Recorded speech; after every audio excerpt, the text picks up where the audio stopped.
Hello, can anybody hear me? No, you can. You can? You can hear me? You can't hear myself, but you can hear me? Okay. All right. Well, good afternoon. My name is Alicia Yokoyama, and I'd like to welcome you to today's special presentation, part of the Adult Summer Library Challenge made possible by the Friends of the Library. The Friends of the Library is a nonprofit organization dedicated to providing enhanced support for library projects of community interest. We'd love for you to know more about the Friends and the great programs they support, such as the Summer Library Challenge, music and author events, monthly trivia nights, and the fabulous Lake Oswego Reads program.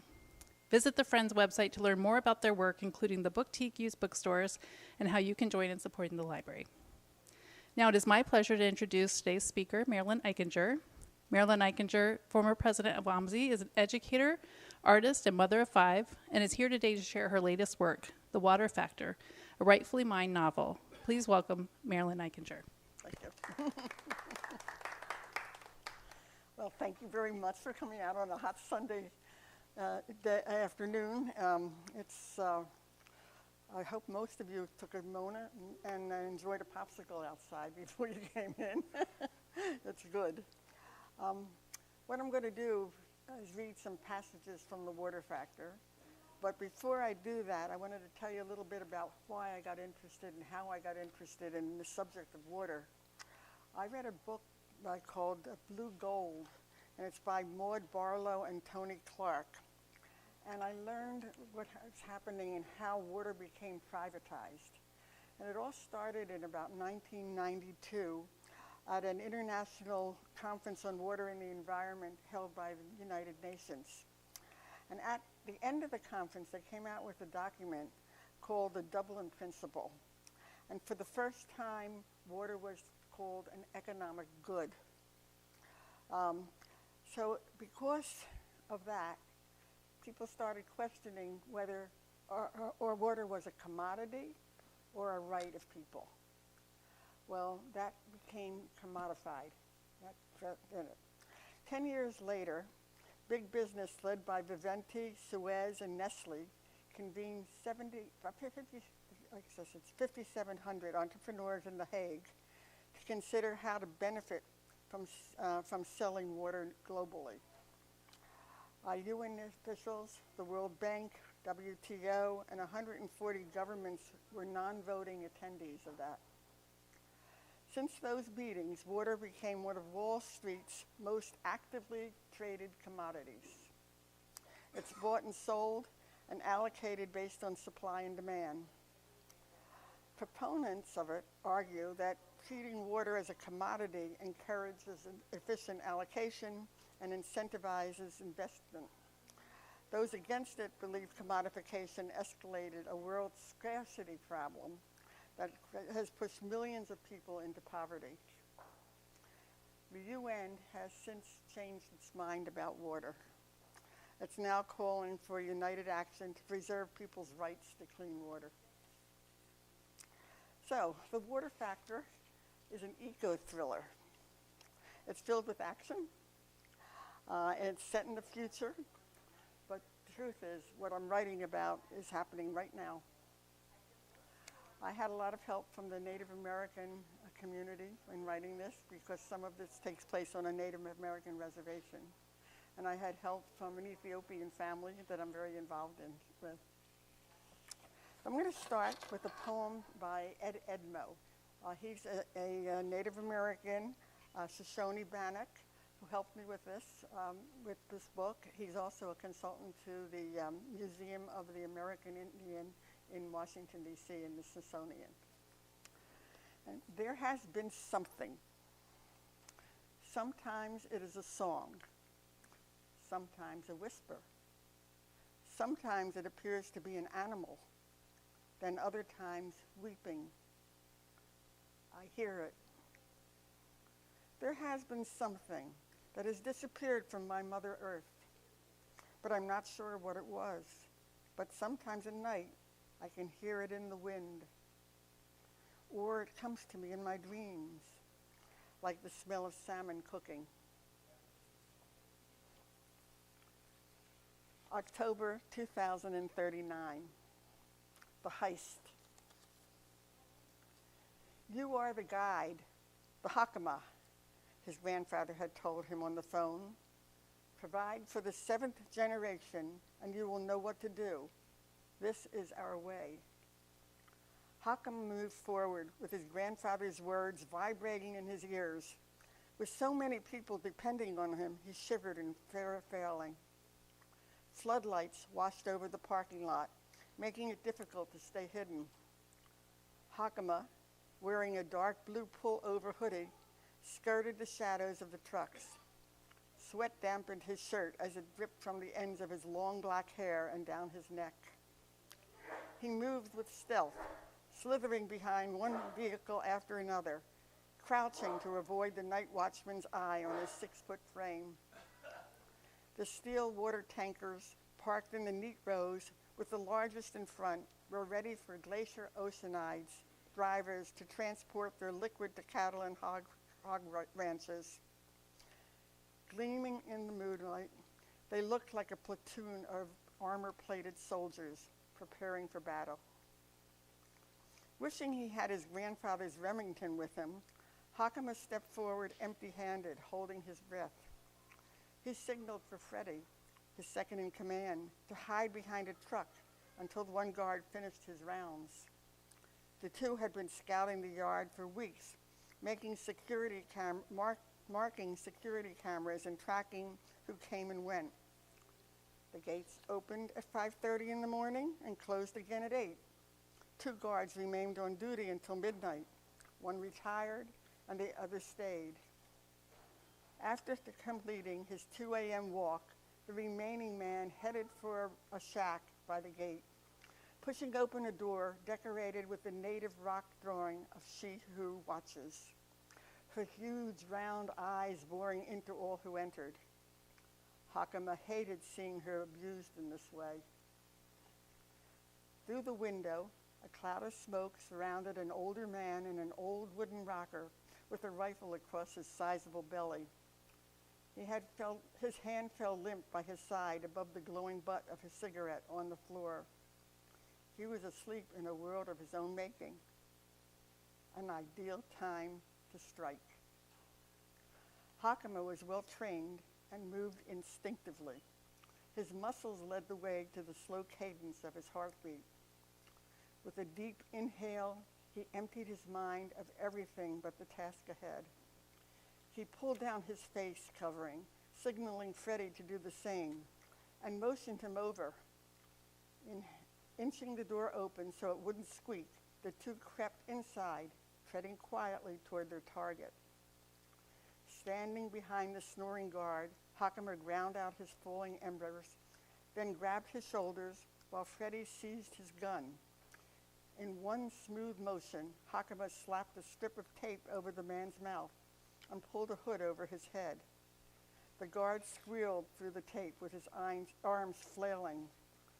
Attempting to rise, he was shoved back by Freddie, who pushed the barrel of his rifle into his belly, while Hokama bound his hands and legs to the chair with the rope he took from his pack. In a matter of seconds, the whimpering prisoner was immobile and helpless. It took another 5 minutes to figure out how to open the electrically operated gate and shut off the cameras monitoring the yard. That was ace, Freddie whispered with a fist bump as he went back outside. Now, let's get what we came for. Okay, so they were coming for these trucks to steal them. When I wrote The Border Factor, I thought this was a thing of my imagination. I didn't think anybody ever stole water trucks. I mean, these are big things. But let me read a few things that I read in this month in the news. Okay?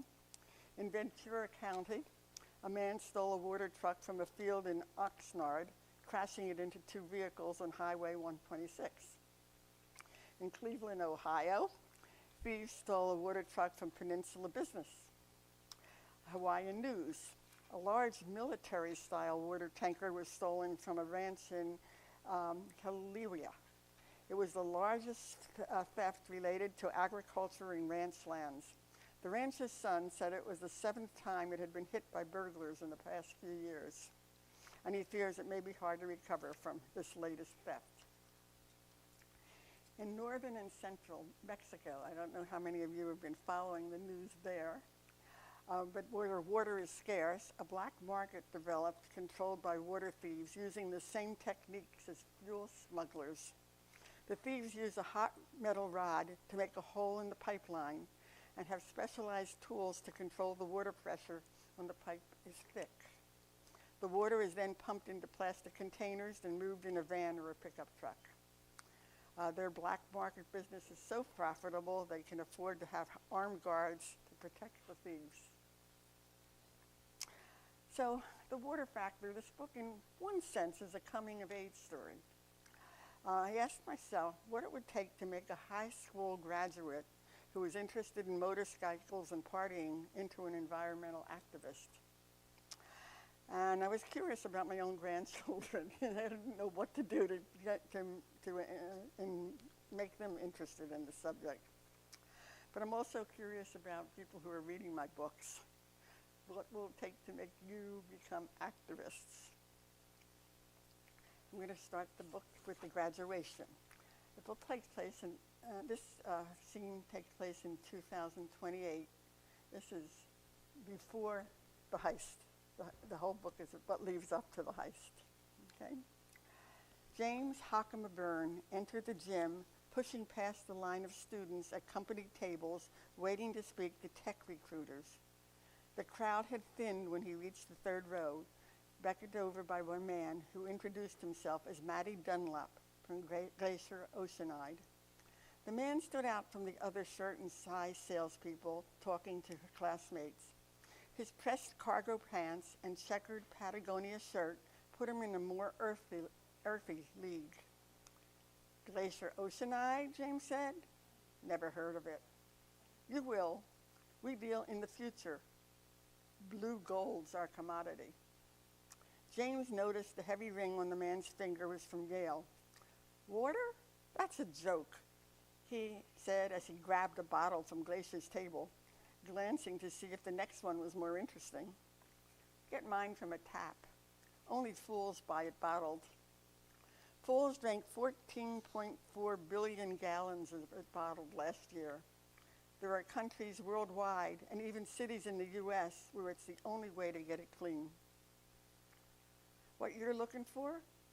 Delivery boys? That and more. We offer a future the old-fashioned way. Work hard and work your way up. Doing what? You keep fit and look like the traveling type, someone who enjoys driving fast on back roads. Delivering in rural areas where wells and streams have gone dry is the adventure of its own making. That's another joke, right? I've never been in anything larger than my dad's SUV, and it's not what I call a speedster. Can't imagine a water truck racing down country lanes. You'd be surprised. It's a challenge, especially in third world countries. Like what? Africa, India? We start new drivers on home turf. Once they prove themselves, they're sent abroad to manage local teams. Why do you call me over? Do I look like your type? It's how you walk with your head high, a person who is confident and willing to take risks. In tough environments, we need people who think fast on their feet. We hire men itching for Adventureland, ready to travel. What's your drive now? An SFD 650 cycle and an old Ford fixer for off-road spins? You're not afraid to get under a chassis. Good, takes up. Picked up a few tricks at my grandfather's garage. Hey, I'll think about it, okay? See you later, maybe. What the recruiter said about water being blue gold and travel to third world countries danced through his mind as he continued his job search. An hour later, he returned to the Glacier Oceanside table. How can delivering water be an adventure? He asked. Schedule an interview, and I'll show you. Okay. So our young man takes the bait. He gets hired by Glacier Oceanside, which is a company that sells water and manages water systems. He's trained as a truck driver, and he's sent to a desert survival camp to prepare him for delivering in dry rural areas. He has a lot of adventures in the desert camp. His first job is on a delivery route in eastern Oregon, where he receives his first wake-up call.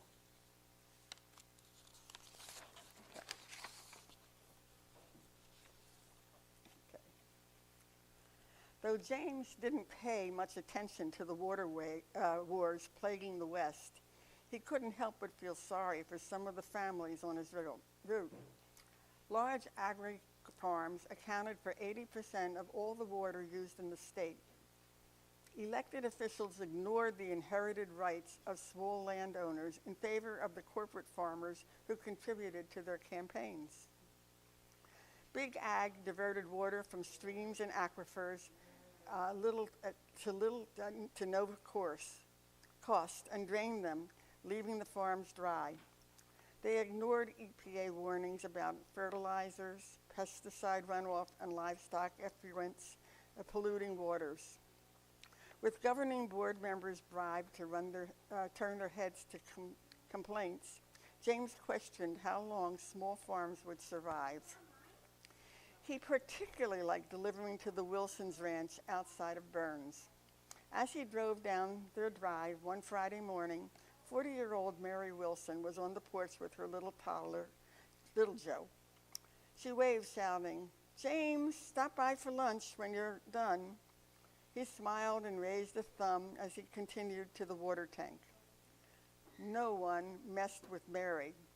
She was a petite housewife with bobbed chestnut hair who ran her home, children, and vegetable garden like a field marshal, while her husband cared for the heifers on the range.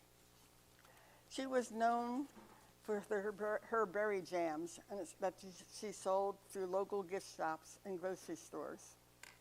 A U.S. flag waved from their porch, and a decade-old Trump sign, curling at its edges, leaned against the fence by the drive.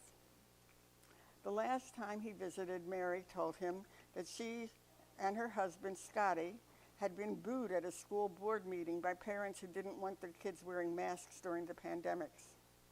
She thought they were ignorant and should follow the science.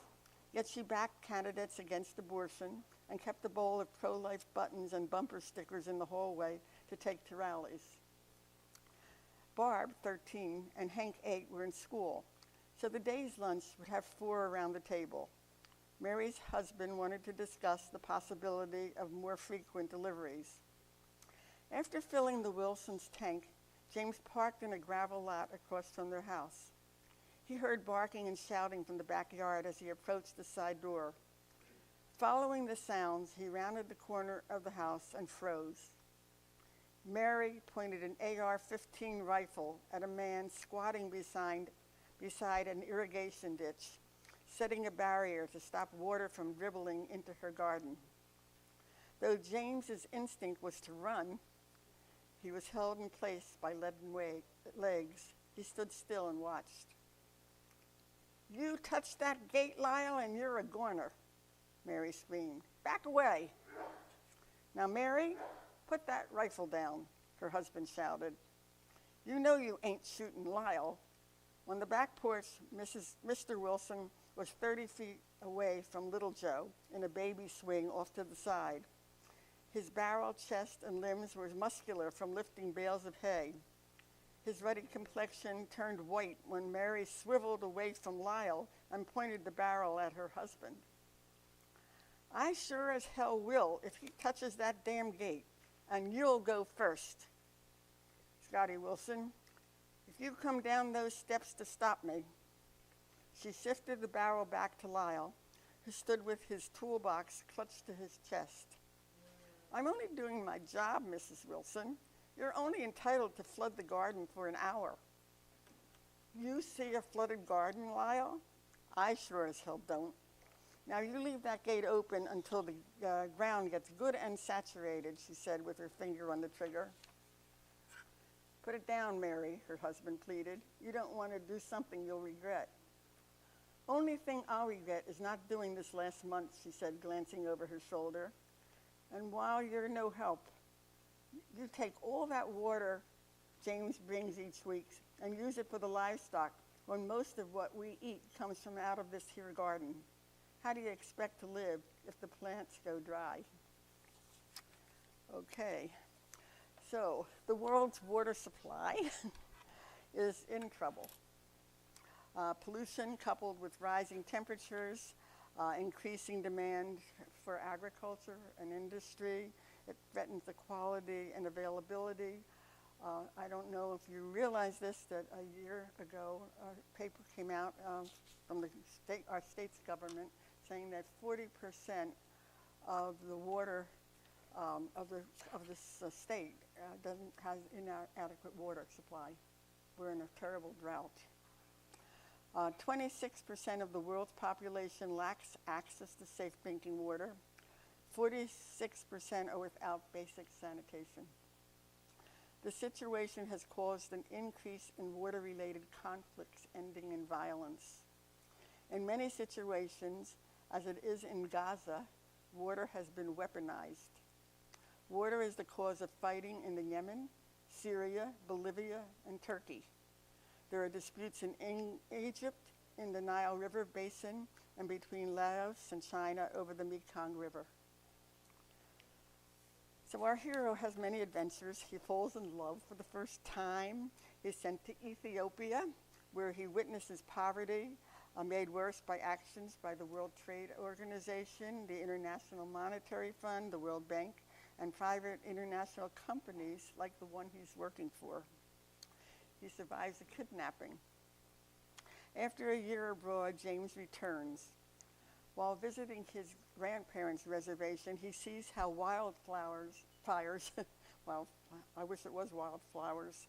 He sees how wildfires and crumbling infrastructure had devastated the tribe. Children were sick from drinking polluted water from mud puddles. Homelessness had tripled. James stops driving for Glacier Oceanside and enrolls in college to pursue a degree in environmental science. He starts using his middle name, Hokama, meaning the guide. It is the name his grandfather gave him when he was 6, or 9, I guess he was 9 at that time. I thought I'd read this part because it's a little bit of a cultural shift. And you can see one of the naming ceremonies that Native Americans and some tribes use. James was given a tribal name on his 9th birthday. The ceremony became burned in his soul, though its significance changed over the year. Why do I need a new name? He asked his mother. I already have one.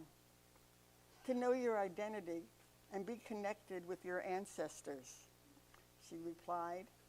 James had no idea what she meant, but was excited when the day came. It's hardly touched his oatmeal. He watched his family put towels, bowls, pots, and Hot Wheel cars on the green tarps covering the floor in the adjoining room.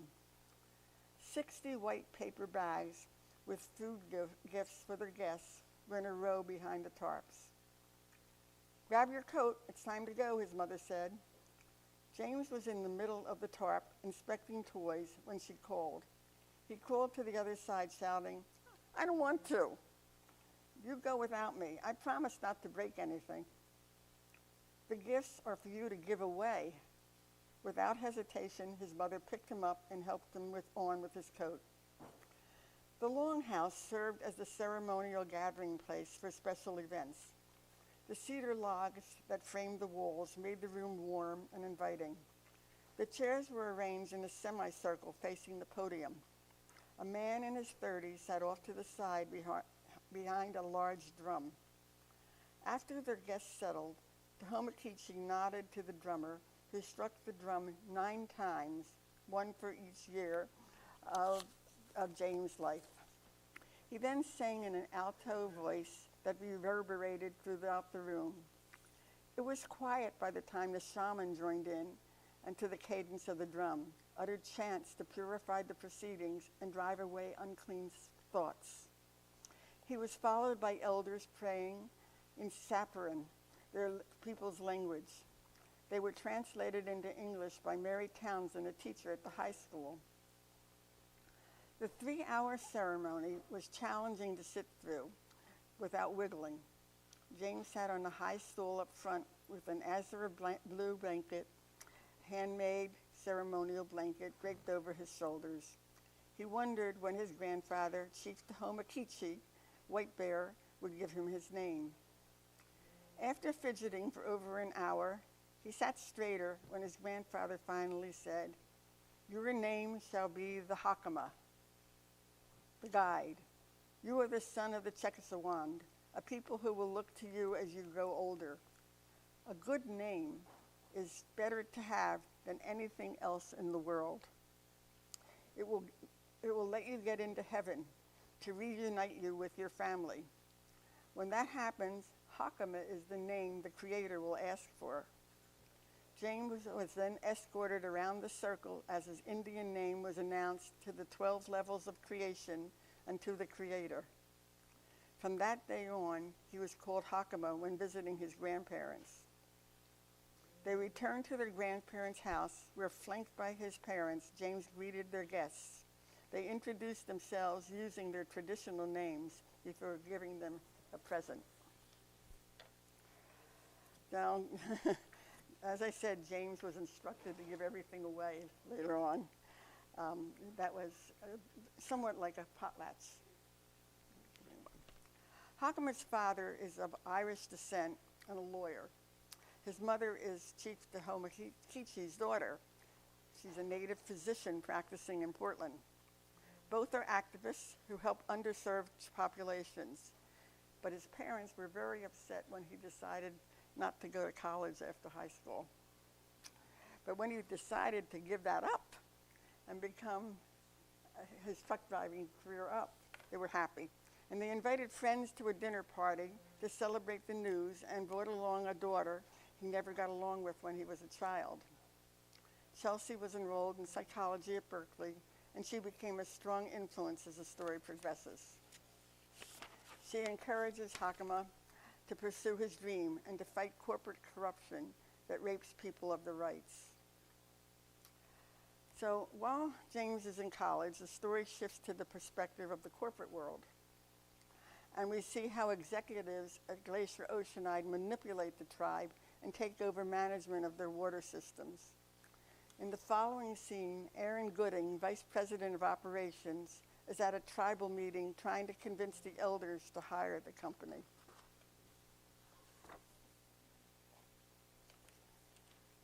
Reaching a crescendo, his following comment boomed out over the crowd: "I will not mince words. With rising temperatures, the entire nation is in crisis. The federal government will not rescue you. It is your duty, and yours alone, to see to the needs of your people." The onlookers looked frightened as heads bobbed in agreement. Council members remained emotionless as they waited for him to continue. The theatrics disturbed Hokama. Gooding's voice reverberated as he paced like a doomsday preacher. "After the wildfires, 70% of your residents lost their water. People use porta potties since the plumbing doesn't work." His nose wrinkled. Lowering his voice to a whisper, he said, "I smell them as I walk through town." Hokama took a deep breath and looked around the table. The council remained stoic, their faces hard to read. He wondered if they were as distressed as he, and considered asking Gooding to get to the point. He was shouting at the crowd, "Am I stating the situation correctly? Are you with me? Are you?" He suddenly stopped mid-sentence and peered at the elders, one face at a time. His voice was calm and direct when he spoke. "You are in trouble, friends. It will take $230 million to solve your problems." The gasp from the crowd, including the council members, was audible. "I am sorry to give you the bad news, but you will need that much if your farmers are to have water for their crops and to care for their animals. And if you want it piped into your homes, I'm sorry to say that purifying and pumping water to every man, woman, and child on this vast land will be expensive. It costs money to have a proper sanitation system that disperses water properly. If that is what the tribe must have to stay healthy and live well. Hokama was as shocked as everyone else. The figure was double what he anticipated. Therein lies the rub. Okay. It's true that the costs to maintain infrastructure are astronomical. Here in Lake Oswego, rates are definitely going to be going up because they're having a lot of infrastructure problems and they're going to have big bills coming their way.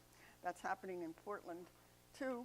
Right now in Portland, the rates Portland residents pay, I think they're the top 5, the fifth most expensive place to pay for water in the country.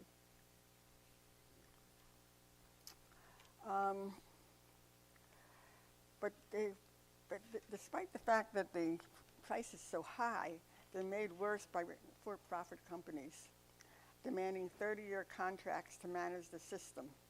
Private companies are difficult to monitor. They easily hide expenses and find ways to steal water from local aquifers that they then bottle and resell for 2,000 times more than the cost to get it from a tap. These practices throw communities worldwide into deeper poverty, and that includes the United States. Okay, headlines.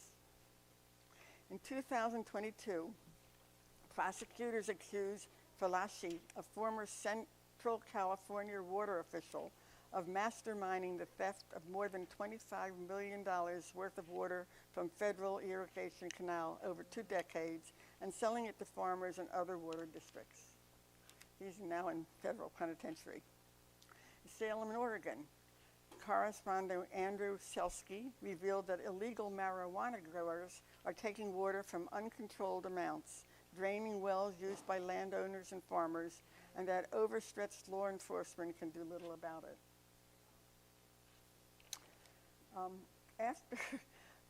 After graduation, Hokama is determined to help the tribe better their economic situation through traditional means of caring for the land.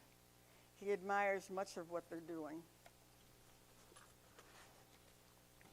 So this is the last little section I'm going to read, but I wanted to show you that some positive things are happening. Hokama drove several miles to a dirt road leading to the pond, where Mary oversaw crews stabilizing the bank. He spotted a half-dozen teens knee-deep in the pond, while another group on dry land was digging holes. A girl was in the pond splashing water on a boy working near the edge. When he retaliated with a bucket of mud slurry, she ran up the bank laughing and screaming at the top of her lungs. "Looks like fun," Hokama said to Mary. "They're just letting off steam. Bank restoration is hard work, and the kids do a good job. We've been at it since the rain stopped in the spring. The senior volunteers dug channels and stabilized the banks for the summer crew. Looks backbreaking. The elders don't complain, though I did lose 2 to strained muscles, nothing too serious. They supervised the kids during the summer. To do what? The bank where he stood was muddy. He was glad he had worn boots. "Hey, Andre," Mary called to a teen a few yards away. "Come here a minute." A boy of about 16 grabbed a shirt hanging on a nearby bush. He headed up the bank after using it to wipe the sweat clinging to his chest.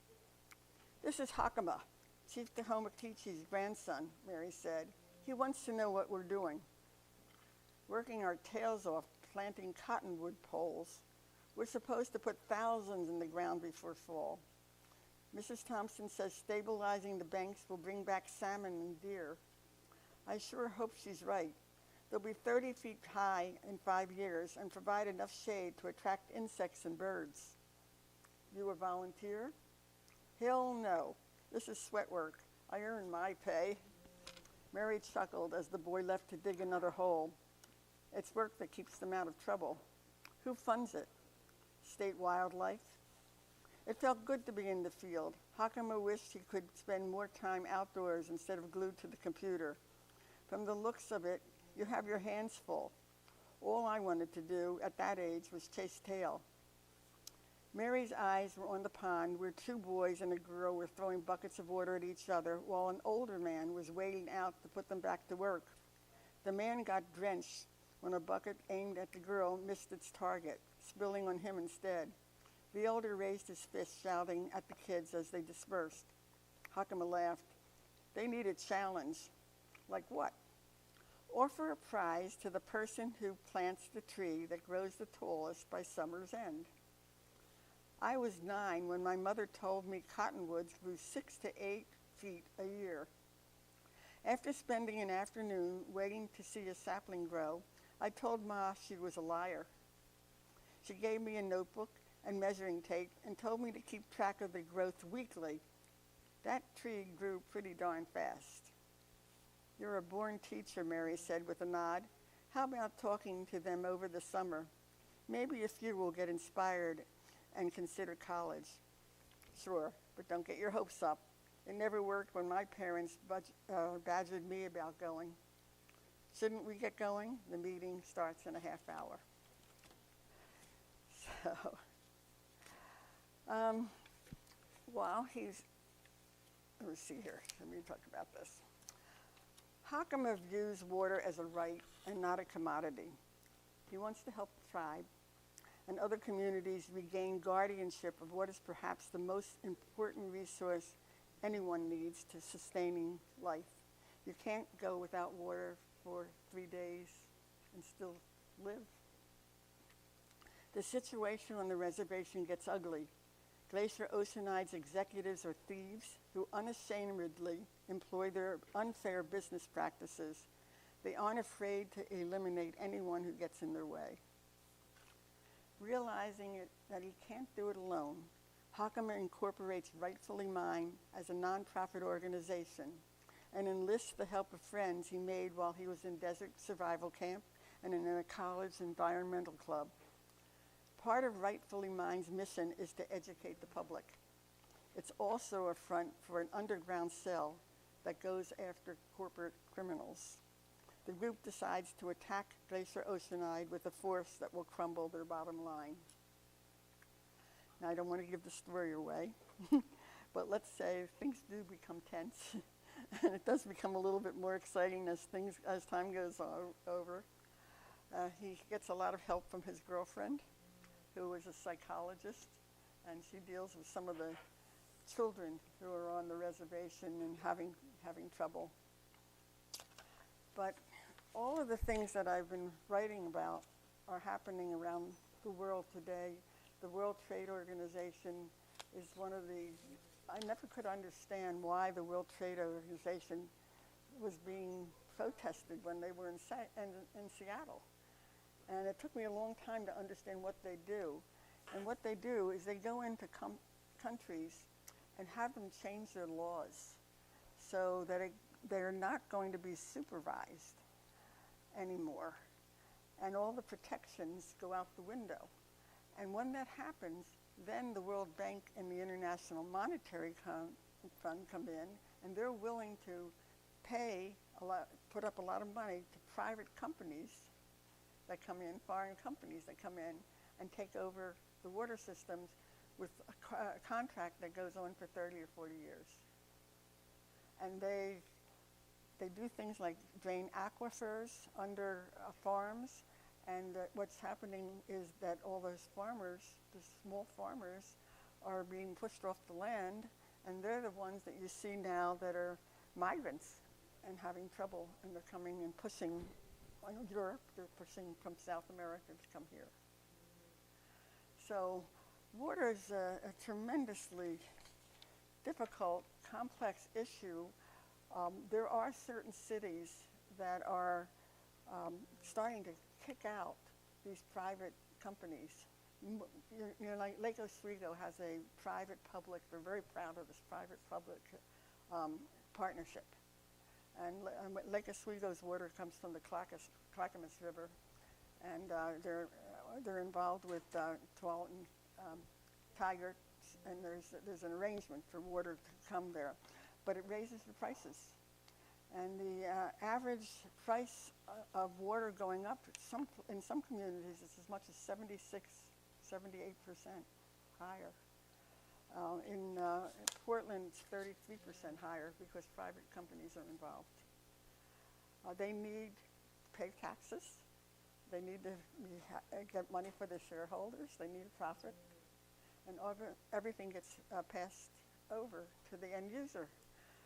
And I remember playing Monopoly as a kid and getting on utilities. And I always knew those utilities were public utilities. So it's really surprising to find that we are really spending so much money for private enterprise. So I'm willing to answer any questions you might have.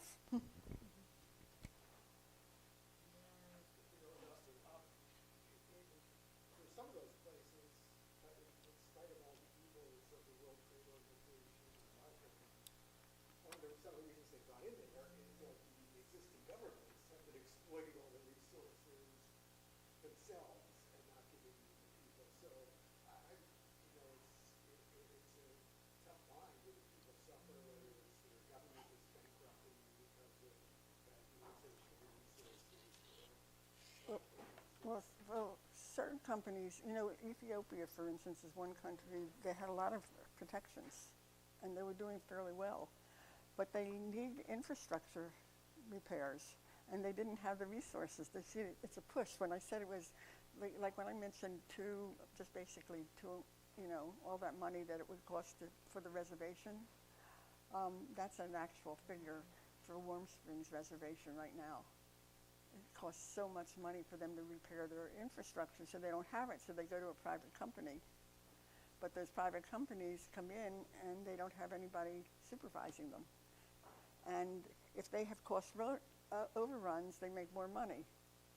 The way their contracts are written are really crazy. So anyway, the city of Atlanta decided, this was in 1999, they decided that they were going to turn their whole water system over to a private company, and they set up a 20-year contract, and after 4 years they broke it and returned it. And Detroit and Flint, they've all been having kind of problems.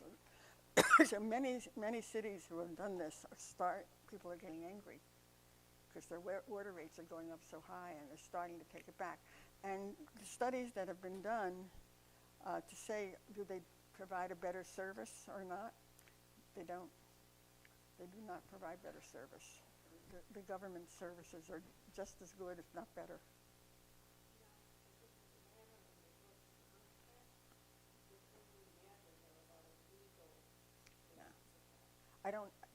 But I don't know the details about that. I just know that is one of the cities that decided to go back to being government run. But there's really not. I've been doing a lot of research trying to understand some of these things, and I was looking at information, the Food and Water Watch, and it says. The private utilities charge more for water and sewer service, yes. Compared to local governments, private utilities charge a typical household 33% more for water and 63% more for sewer service. And several states, the difference is even starker. In Delaware, investor-owned utilities charge 75% more than municipalities do for water, for regular. Then it says, are private utilities more efficient than public utilities? No, they're not more efficient than public utilities according to a meta-analysis of 17 socioeconomic studies about privatization and costs by Cornell University. Does profit motive encourage private utilities to reduce costs? No. In fact, profit motive can drive up costs. Because of state price regulation, private water utilities tie higher earnings to increased costs. They earn a rate of return on investment so that the more they spend on a system, the more they profit.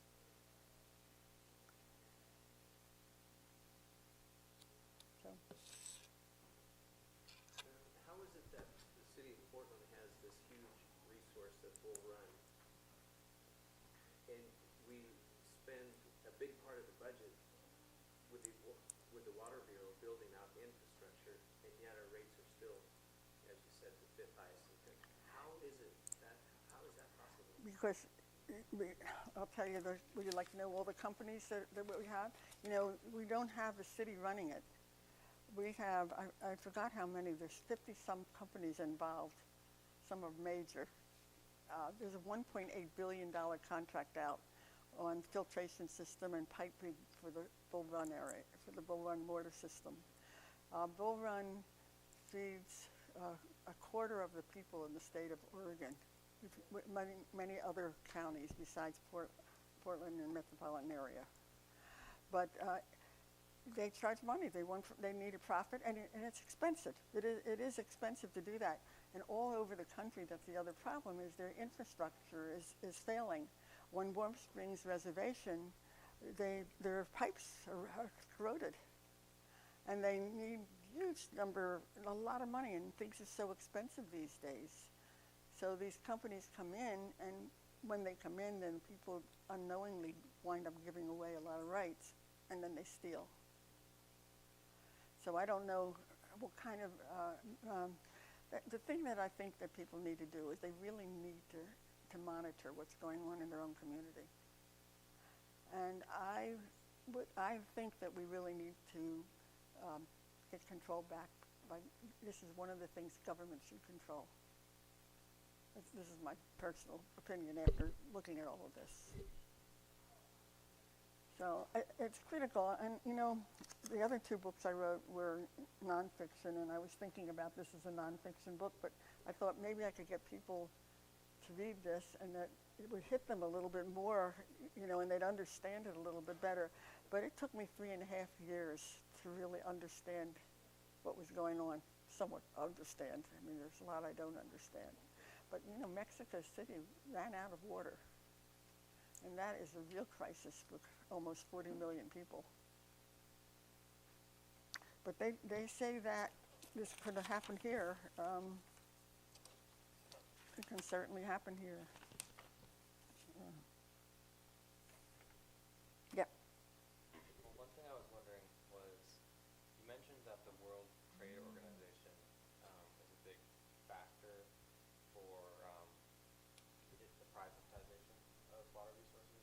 I was wondering what some of the other prominent factors for this big push for privatization has been. Well, you realize the banks are lending money, but they're also charging interest. So they have, in some of these countries, can't pay back the money. You can see that's happening. So that's one of the things. And then who eventually comes in to pay the money back? A lot of times it's the United States and other first world governments that come in and help pay that back. A lot of times our governments and the governments are, you know, this water stuff started in Europe with Vivendi and some of the water companies in France and Switzerland and such. And the governments help them because they're bringing business into their communities. They're bringing money back to France. So it's a little bit like colonialization is still going on. And the tide seems to be toward more privatization. Yes, it's politicized. So many areas of life, and healthcare is certainly Medicare is being privatized. Yes. Medicare Advantage, just hearing about how veterinary industry is being bought up by private entities as well. Nursing homes are now 30 or 40%. That's right. And And care is dropping a little bit.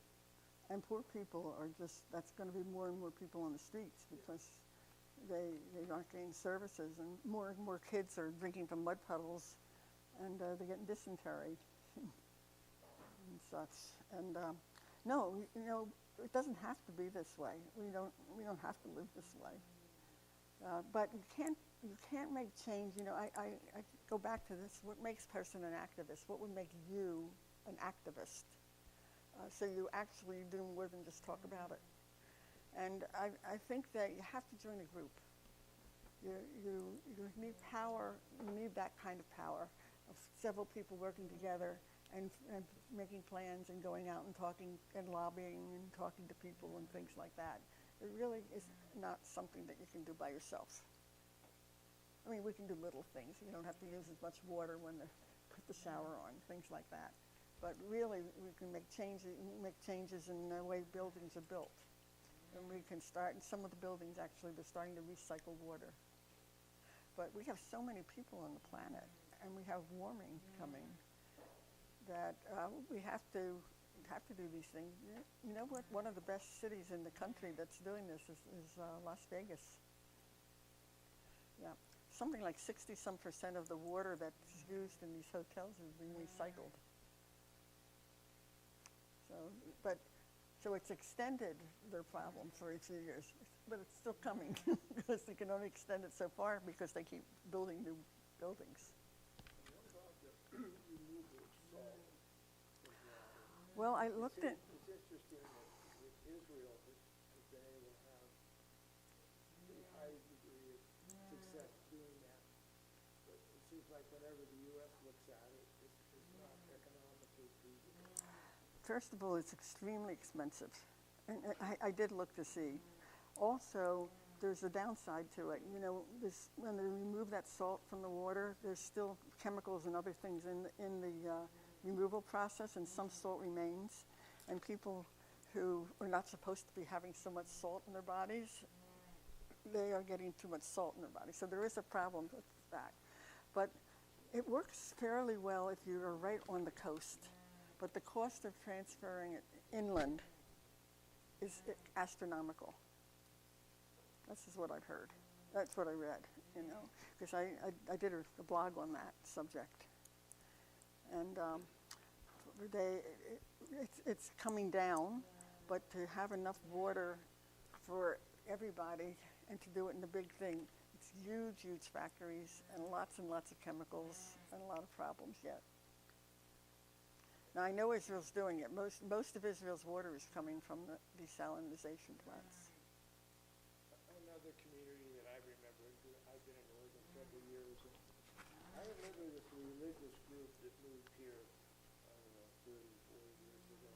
They all wore red. And they hung out in Antelope, Oregon. And it was Rajneesh Forum. You guys remember that? Rajneesh Forum? Jay remembers it. Anyway, they really made that desert bloom. Did you go over and look at any of that, Marilynne? Well, yes, I've been on that property. The water system. I didn't look at the water system. The water system is now owned by other people, but they did. They used the latest techniques in farming. They had put solar cells. I mean, this is now 1985 is when they closed down. But they were very intelligent people. Most of the people who were part of the Rajneesh Forum, they were doctors and lawyers and architects and builders and such, psychologists, and they gave up all their money to create Utopia. And they really put together quite a thing. It was very, very interesting. But they poisoned the water in the valley. They did. They didn't. And they brought in homeless people to Antelope so they could take over the city government. Voters. They needed voters. Part of the book, in talking about the reservations, you mentioned how challenging it was for the reservations because they were taking a lot of immigrants from other tribes and neighboring areas. That was kind of a new idea to me. Is that going on now? Is that No, that is fiction. That is fiction. Yeah, because I set the scene in the future, not that far in the future, partly because I didn't want any tribe to say this is not how it is, because I could write that. But the other thing is I could see this happening, because what I see happening now is that there's still going to be this push of immigrants coming to this country. And somehow, if you were in South America and you couldn't feed your family, what would you do? You'd do anything you can to go north, right? So if it's just going to push and push and push, and I could see that Well, what would happen here in Portland area, we don't want to have all these Native Americans on the streets. Let's get rid of them and put them on the reservation. So that was just fiction. The other thing that's challenging with some of these infrastructure changes and trying to become more efficient and perhaps improving population density, because it's hard to build in this country, right? Because some of the same people who are ecologically minded don't want things happening in their neighborhood, in their backyard, which would make things better. Yeah, but we don't talk about population very much, do we? And what we can do to control population. But Well, you go to Mars, right? If you have Mars, that's right. No, it's complicated and complex, but we'd have to change the way we eat. We'd have to eat less meat. I mean, everything's interrelated. You can't change one thing without the other, and we have to get people willing to talk to each other. Now, here we have a situation with the next election, and we're having people just fight. 50% of the country is one way and 50% the other. And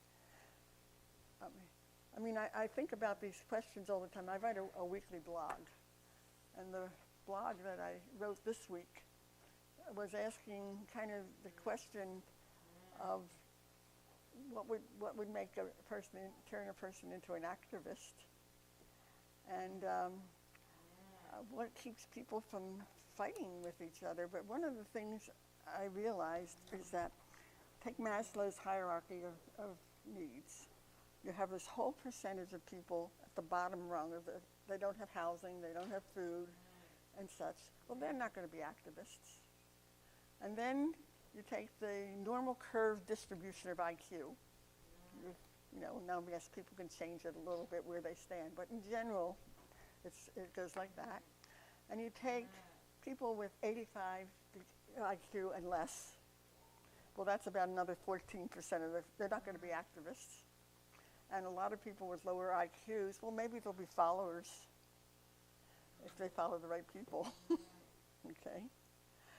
So you start eliminating, and you realize pretty soon that out of our population, how many people could be activists and how many people feel responsibility for other people.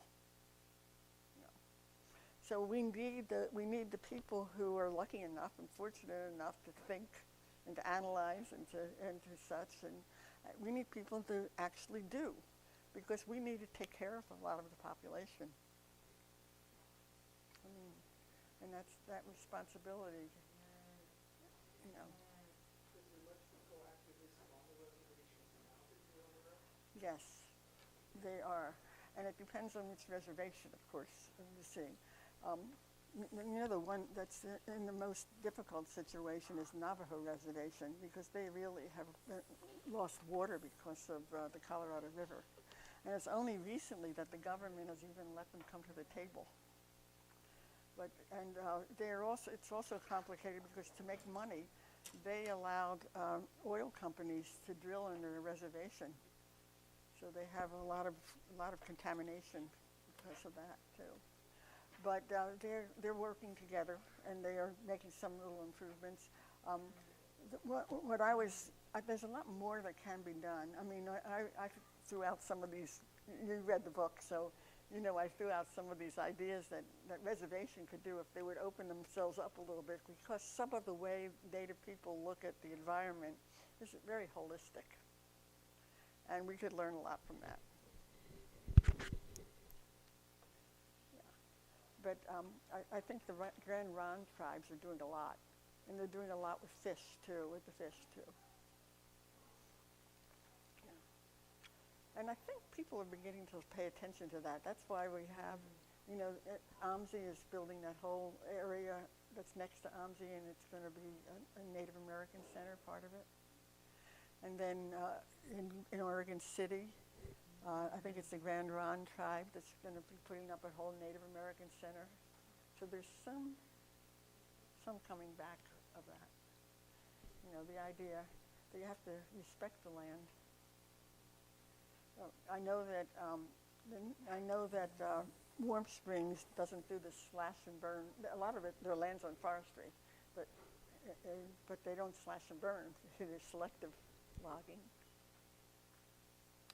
But they've been devastated by fires. All Okay, right. I'm sorry. No, not at all. Thank Thank you you. so much. Big round of applause for Marilynne. Thank you. I do have some books here if you would like Yes. to get one. Yeah, feel free to check out the books.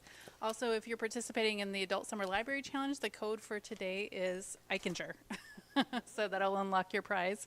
And then also, if you wouldn't mind on your way out as you're picking up a cookie, if you wouldn't mind filling out a library event survey, we'd really appreciate it. And thank you again for coming out on a beautiful day. And if you want to, thank you. Okay. If you want your name when I get my blog, put your name here. That would be a good idea. You might even like it back.